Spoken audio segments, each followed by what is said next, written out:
মই উপস্থিত দেওহাটি পঞ্চায়তৰ অন্তৰ্গত ৭ নং ৱাৰ্ডত আজি মই উপস্থিত ৭ নং ৱাৰ্ডত মোৰ লগত আন এগৰাকী এই সমষ্টিত প্ৰাৰ্থিত্ব আগবঢ়া নিৰ্দলীয় প্ৰাৰ্থী ভূপেন্দ্ৰ লামা মোৰ লগত উপস্থিত। ভূপেন্দ্ৰ লামা মই দুআষাৰ ৰাইজৰ হকে মন্তব্য আগবঢ়াবলৈ অনুৰোধ জনাইছোঁ। নমস্কাৰ সকলোকে এই ৰঙালী বিহুৰ সময়ত মই আন্তৰিক শুভেচ্ছা তথা ওলগ যাচিছোঁ।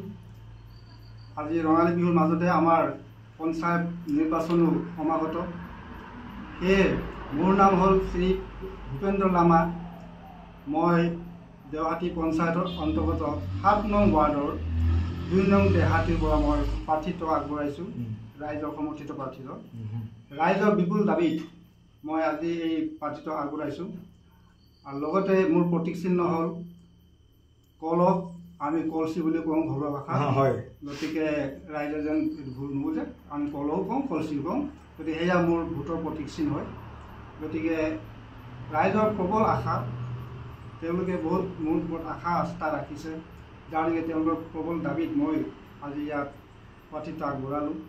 গতিকে আজি ২ নং দেওহাটীৰ আমাৰ যিটো পাৰ্বতীপুৰ আছে সেই খণ্ডটো এটা আছে, আৰু আমাৰ ইফালে আছে উজানপাৰা, বগলাপাৰা, ইফালে হৰহৰি মন্দিৰৰ পাৰা আৰু হৰি মন্দিৰ।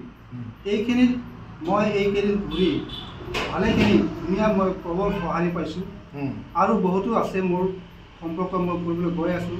এতিয়া আমি কালিৰ পৰা আৰু যুদ্ধকালীন পৰিস্থিতিৰে আমি আগবাঢ়ি যাম।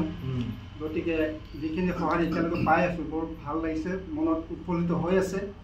আৰু এনেকৈ মই আৰু এইকেইটা দিন খুবেই আমি চেষ্টা কৰি প্ৰতিটো আমি ঘৰে ঘৰে আমি প্ৰতিটো গোটে গোটে আমি তাত গৈ আমাৰ তেওঁলোকক আমি আশীৰ্বাদ আৰু মৰম বিচাৰিম।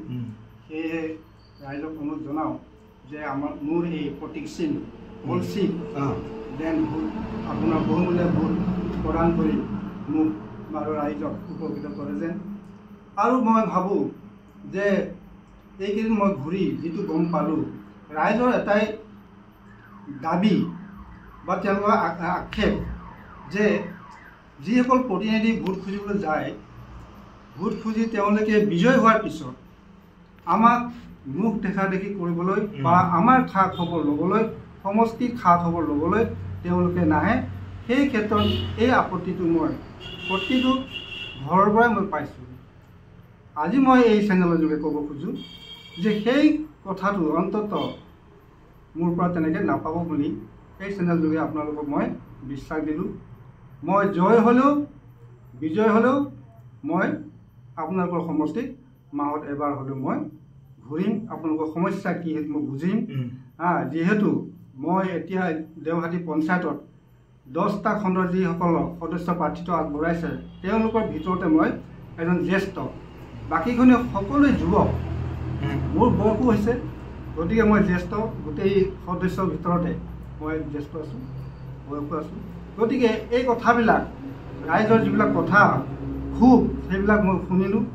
শুনাৰ পিছত মই জয় হোৱাৰ পিছত এই ক্ষোভবিলাক তেখেতসকলৰ যাতে মোৰ ক্ষেত্ৰত যাতে নাহে, ক্ষোভবিলাক কৰিব নোৱাৰে, এই কথাটো মই মনত ৰাখি মই আগবাঢ়ি যাম। ৰাইজৰ সেৱা সদায় কৰিব যাওঁতে যিকোনো আঁচনি হওক, যিকোনো চৰকাৰী আঁচনি হওক, এই কথা মই আজি এই চেনেলযোগে ক'ব বিচাৰোঁ। উপযুক্ত ব্যক্তিয়ে এই বস্তুটো, এই চৰকাৰী আঁচনিবিলাক সঠিক হিচাপে পায়, তাৰ কাৰণে আমি ইতিমধ্যে আৰম্ভ কৰিছোঁ। প্ৰতিটো খণ্ডত আমি একোটা সমিতি গঠন কৰাৰ কাম আমি আৰম্ভ কৰি আহিছোঁ।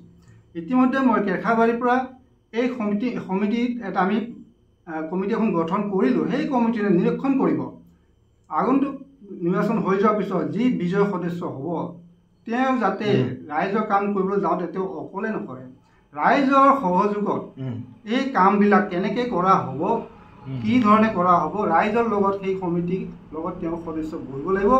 আৰু ৰাইজে যেনেধৰণে কয় সেই ধৰণে সেইমতে আমি চৰকাৰী আঁচনিবিলাক ৰাইজৰ লগত সমিতিৰ লগত বহি আমি আলোচনা কৰি সেইমতে আমি কাম কৰিম বুলি আমি আজি সংকল্প লৈছোঁ। গতিকে এই ধৰণে যদি আমি যাওঁ, নিশ্চয় আজি মই যিবিলাক ক্ষোভ পাইছোঁ যিবিলাক ব্যক্তি আজি মোৰ আগত আপত্তি জনালে সেই আপত্তিবিলাক যিমান দূৰ হ'ব হয়তো নাথাকিব আপত্তি।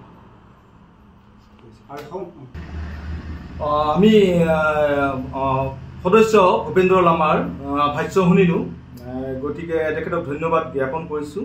আমাৰ উদ্দেশ্য হৈছে আমাৰ এই যিসকল পঞ্চায়ত, আমাৰ দেহাটী পঞ্চায়তৰ অন্তৰ্গত যিবিলাক সদস্যসকলে ইয়াত প্ৰাৰ্থীটো আগবঢ়াইছে তেখেতসকলক চিনাকি কৰাই দিয়াৰে আমাৰ মূল লক্ষ্য। তথাপিও এইবাৰ পুনৰ মই আমাৰ ভূপেন্দ্ৰ লামাৰ ওচৰলৈ গৈছোঁ। তেখেতে এটৰ অঞ্চলৰ কিবা সামাজিক কামৰ লগত জড়িত আছিল নেকি, সামাজিক কামৰ লগত জড়িত আছিল নেকি, সেই বিষয়ে দুআষাৰ মন্তব্য আমি পুনৰবাৰ ভূপেন্দ্ৰ লামাৰ ওচৰত মাইকটো আগবঢ়াই দিছোঁ। ধন্যবাদ। সামাজিক ৰূপে মই ক'বলৈ গ'লেতো মই কলেজীয়া জীৱনটোৰ পৰাই আজি এই বয়সলৈকে মই সামাজিক কামত মই ওতঃপ্ৰোতভাৱে জড়িত হৈ আছোঁ। বিশেষ কৰি আমাৰ গাঁৱৰ সমাজ কল্যাণ সমিতি বুলি এখন সমিতি আছে। সেই সমিতি আজি মোটামুটি 20-25 বছৰৰ পৰা এই সমিতি তাৰ আগৰ পৰাই গঠন হৈছে।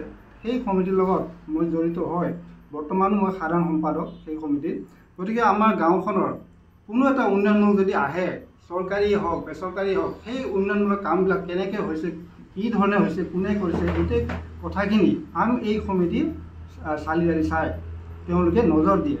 গতিকে সেই ধৰণৰ সমিতিৰ লগত মই জড়িত হয় সমাজৰ বিভিন্ন কামো আমি কৰি আছোঁ। তাৰ লগে লগে আমাৰ গাঁৱত পাৰ্বতীপুৰত তাত এখন বিখ্যাত আমাৰ এখন মন্দিৰ আছে। আমাৰ গোটেই অভয়পুৰ ৰাইজেও জানে, য'তে পাৰ্বতী মাৰ মন্দিৰ বুলি এখন মন্দিৰ আছে, ঐতিহাসিক মন্দিৰ, শিৱ মন্দিৰ। শিৱ মন্দিৰ। তো সেই মন্দিৰটো আজি সেই ইতিহাস আছে, সেই ইতিহাস মই নকওঁ। সেই মন্দিৰৰ লগতো আমি সমিতিত মই জড়িত আছোঁ। সেই মন্দিৰবিলাক আমি কেনেকৈ উন্নতি কৰিব লাগে, কেনেধৰণৰ উন্নয়ন কৰিব লাগে, সেই উন্নয়নবিলাক আমি কৰি গৈ আছোঁ। বিশেষকৈ মই তাতো জড়িত হৈ আছোঁ আজিৰ দিনত। তাত বিশ্বৱা উৎসৱ সাধাৰণতে আমাৰ ৰাজবংশী উৎসৱ হয়। আজি এই বিশ্বৱা উৎসৱটো পাৰ্বতীপুৰৰ নিচিনা এখন সৰু গাঁও, আমি তাতে এই বিশ্বখন পাতা আজি 2 বছৰ হ'ল আৰু এই বছৰ আমাৰ 3 বছৰ হ'ল। গতিকে তাত এটা তাৎপৰ্য কথাটো হ'ল কি, বিশ্বৱা য'ত আমি যিবিলাক জনগোষ্ঠীয়ে পাতিছোঁ, তাত অসমৰ বিভিন্ন জনগোষ্ঠী আমাৰ পাৰ্বতীপুৰত বাস কৰি আছে। আৰু এই অসমত যিমানখিনি জনগোষ্ঠী আছে সেই গোটেই জনগোষ্ঠী প্ৰায় তাত আছে বুলি আমি জানো, যাক আমি মিনি অসম বুলি ক'ব পাৰোঁ। গতিকে সেই আমি তাৰ পৰা আমি দেউৰী আছে, কাৰ্বি আছে, আমাৰ ৰাজবংশী আছে, কোচ আছে, বিহাৰীও আছে, বঙালী মানুহ আছে, বড়ো আছে, ৰাভা আছে। গতিকে এই ধৰণৰ মানুহবিলাক আমি জনগোষ্ঠী লগ লাগি এই বিশ্বৱা উৎসৱটো আমি পাতি আছোঁ আৰু এনেধৰণে আমি পাতিও যাম। গতিকে আমাৰ সেই ঠাইত কোনো ধৰণৰ আমাৰ জাতি ভেদাভেদ আমাৰ নাই। সেই নিদৰ্শনটো আমি, সেই উদাহৰণটো আমি নিদৰ্শনটো আমি দাঙি ধৰিব বিচাৰিছোঁ সমাজত, যাতে এনেধৰণে আমি মিলা প্ৰীতি কৰি থাকিব পাৰোঁ। এই ধৰণে আমি গোটেই অসম গোটেই শান্তি সম্প্ৰীতি বজাই ৰাখি আমি যাতে থাকিব পাৰোঁ আৰু সকলোৱে এই ধৰণে থাকক বুলি মোৰ অনুৰোধ জনালোঁ। আগন্তুক আহি থকা 7 মে'ত আপোনালোকৰ বহুমূলীয়া ভোটটো আমাৰ মোৰ যিটো চিম্বল আছে, প্ৰতীক চিন আছে, কলহ, তাৰমানে কলচিত, সেই কলচিত ছবিত ভোট দি জড়িত কৰি মোৰ লগতে ৰাইজকো আপোনালোকে উপকৃত কৰিব আৰু মোক এবাৰ সুযোগ এটা দিব যাতে মই ৰাইজৰ সেৱা আগবঢ়াব পাৰোঁ। তাকে কোনো বক্তব্য ইয়াতে অন্তত ধন্যবাদ, নমস্কাৰ।